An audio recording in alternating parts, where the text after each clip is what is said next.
Hey guys, what's going on? My name is Hayden Crabtree. I'm a self-storage investor, and today I want to show you how much one of my storage facilities has made so far this year in straight up profits, or as we call it in the real estate industry, cash flow.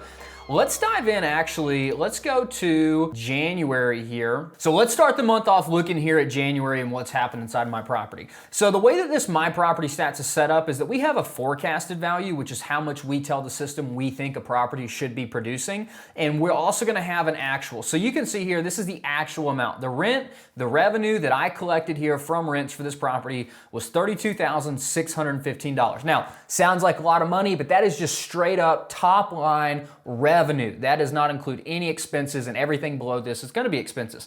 Now, you can see that I was forecasting an average of $34,502.53 per month, which means, and that's over the course of 2022, right? That's how I set up my projections. That's really how all real estate investors set up. Hey, what are we going to do this year? So I did not collect $1,887 that I should have.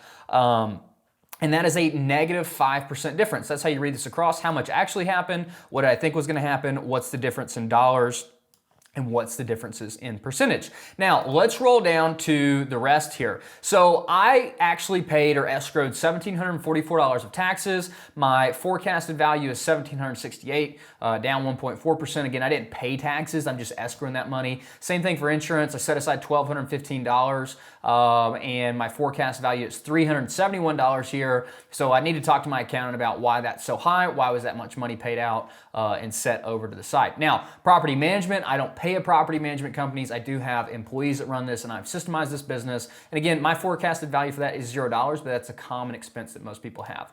Next up, utilities. This is my power bill, my water bill, I think my internet for this property. My utilities were $530.98. I was forecasting an average of $466, so I spent $64 more, probably just from a power overage, or 13% more. Now, I had no maintenance, I had no repairs, I had no pest control, and I had no landscaping expense, okay? So all of those were zero, even though I am planning on spending some money there. Next up, I had accounting of $415. I was forecasting $477 there. Advertising, I spent a lot more on advertising than I'm expecting to. I spent $2,261. I was forecasting $530. Spent $1,730 more than I expected. Office expense, $1,000 flat.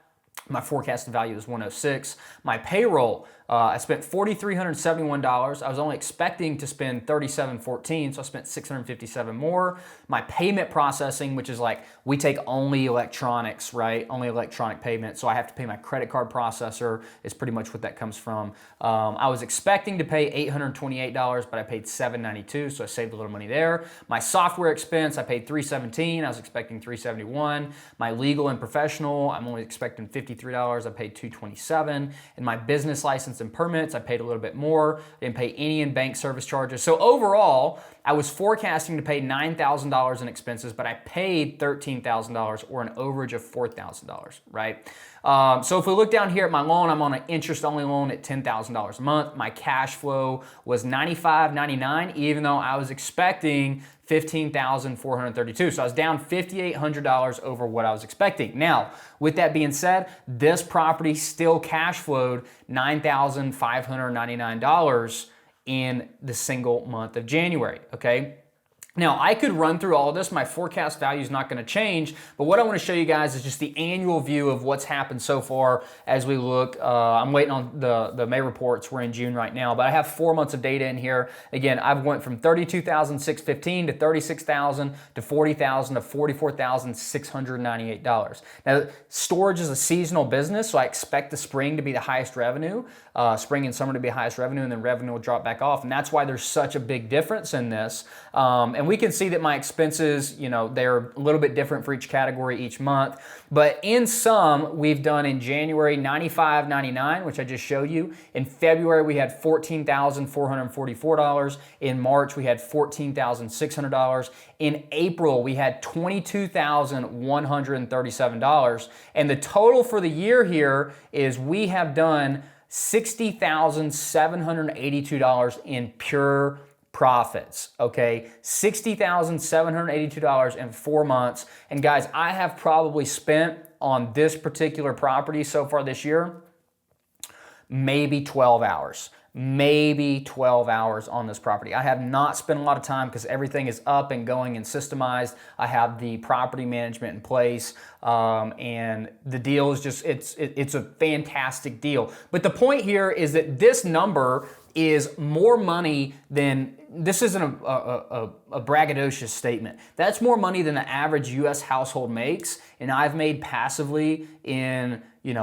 less than 20 hours in a third of the year, right? This is the power of commercial real estate investing. When I bought this deal, pretty much the cash flow on it was zero. But over the last couple of years, I've raised the revenue enough to where it's now this heavy of cash flow. I'm expecting the cash flow almost $200,000 this year. The point of this video is if you want to be a real estate investor, you absolutely should be a real estate investor because deals like this are out there and they are everywhere. But the problem is most people on their journey to financial freedom are thinking too small. Okay, this right here is, if I were to sell this, it's probably a $5 million property. Okay, a $5 million property, most people think within the confines of their brain space. And what do I mean by that? If you've never even bought a piece of real estate before, you're probably like, I'm gonna buy a $60,000 house, because you can conceptualize and think about how to pay for something that costs $60,000.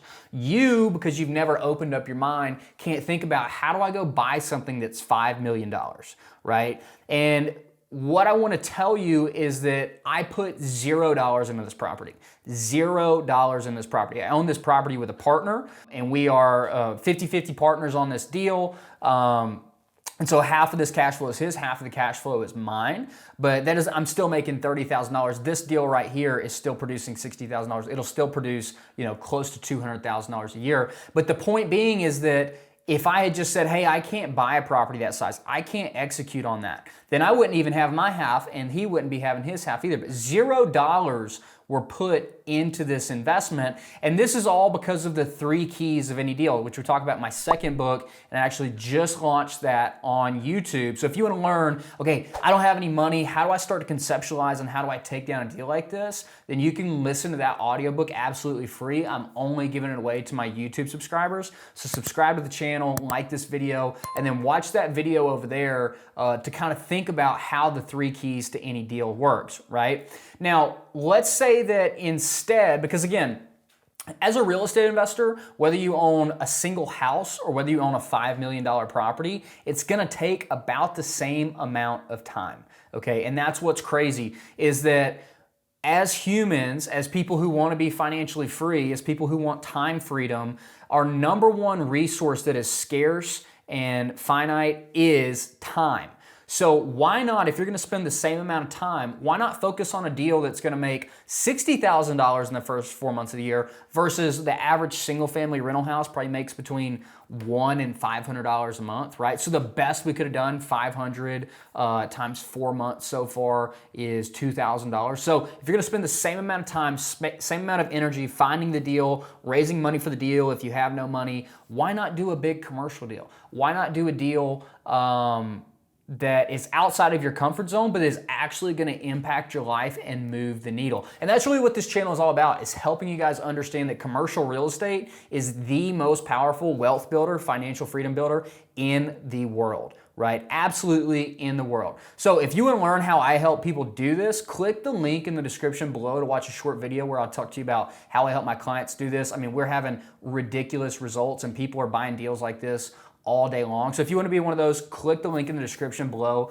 I got a short video put together. But if not, I just want to show you guys what's possible. This is inside of the My Property Stats platform, which is helping real estate investors manage their investments. I use this because it's a really valuable tool. But if you again, are on the journey to financial freedom, don't let the big deal scare you. Think about, hey, would I rather be a little bit more scared on the front end here and to do a bigger deal? Or would I rather stay inside of my comfort zone and, take the next decade of my life to get to where I want to be, doing it the slow route through the single family homes, right? And so I don't even, I have people send me single family homes all day. I don't even look at them because a single family home is not going to move the needle enough for you as a real estate investor to get towards financial freedom. You can make equity without a doubt. Like you can make a lot of equity. You know, you can buy a house for $200,000, sell it for $300,000 in a couple years. I'm not arguing with that, and that can be juice for you to go buy bigger commercial properties. But you need to be understanding that the key to financial freedom is cash flow,